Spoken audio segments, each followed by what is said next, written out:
Hi everyone, welcome to my channel. So आज हम पढ़ेंगे urea cycle. So let's get started.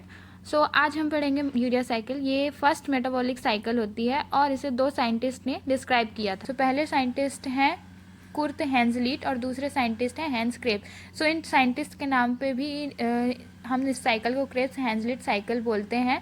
इन 1932 में इन्होंने डिस्कवर किया था। इनके नाम पे ही इस साइकिल का नाम रख दिया गया। पहले के टाइम पे ऐसे ही करते थे कि जो साइंटिस्ट ने डिस्कवर किया उसके नाम पे साइकिल रख देते थे। सब हम पढ़ेंगे कि यूरिया साइकिल में होता क्या है।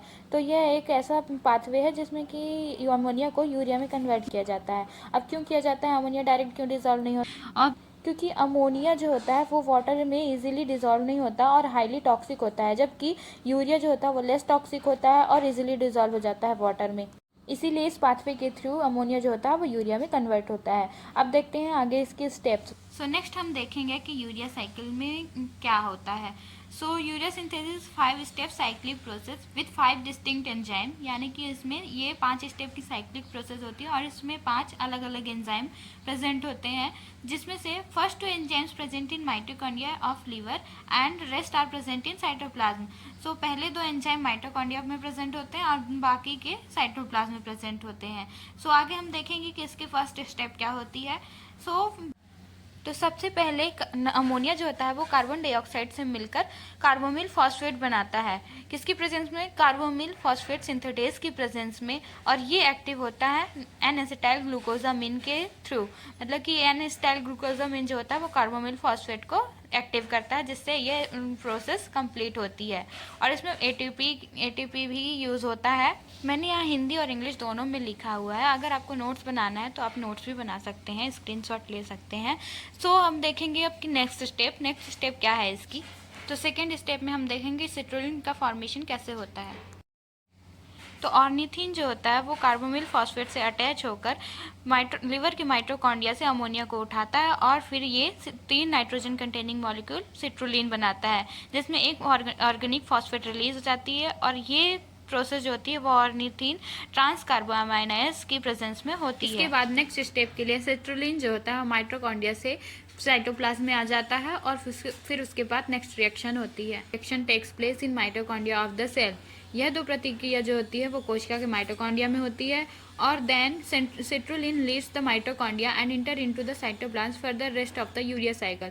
मतलब बाकी यूरिया साइकिल में जो सिट्रोलिन होता है वो साइटोप्लाज्म में आ जाता है माइटोकॉन्ड्रियम से। Then third step of urea cycle. So, citrulline condense to one molecule of aspartate to form arginocsuccinate, यानी कि सिट्रोलिन एस्पार्टेट के एक अणु में संघनित होकर arginocsuccinate बनाता है। Then this reaction is ATP dependent and catalyzed by the enzyme arginocsuccinate synthetase। ये जो प्रक्रिया होती है वो ATP पर निर्भर करती है और एंजाइम arginocsuccinate synthetase की उत्पत्ति में उपस्थित। रिएक्शन जो ब्लैक वाले में मार्क किया गया है ये वही रिएक्शन है, देख सकते हैं।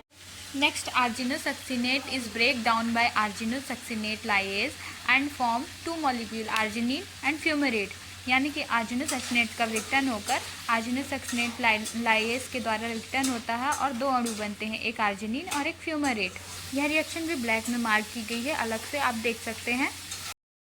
उसके बाद arginine is again break down by enzyme arginase and form 2 compound urea and ornithine। Arginine फिर से एंजाइम आर्जिनेज की मदद से टूटकर 2 यौगिक बनाता है, एक यूरिया और एक ऑर्निथिन। ये रिएक्शन जो ब्लैक में मार्क की गई है उसमें आर्जिनिन से टूटकर ऑर्निथिन और यूरिया बनता है और इसमें इस प्रोसेस में H2O लगता है और ये आर्जिनेज की प्रेजेंस में होता है। आगे देखते हैं कि ऑर्निथिन और यूरिया का क्या हुआ। ऑर्निथिन जो होता है वो return back to mitochondria for another cycle. Ornithine जो होता है वो वापस लौट जाता है माइटोकॉन्ड्रिया में दूसरे चक्र के लिए। और यूरिया का क्या होता है अब देखते हैं, जो हमें मेन प्रोडक्ट चाहिए था। तो the urea that is produced here passed into the blood and since it was a water soluble molecule so it is easily excreted through urine। यहाँ जो यूरिया प्रोड्यूस्ड होता है वो खून में चला जाता है और पानी में घुलनशील अणु है, इसलिए यह आसानी से उत्सर्जित हो जाता है।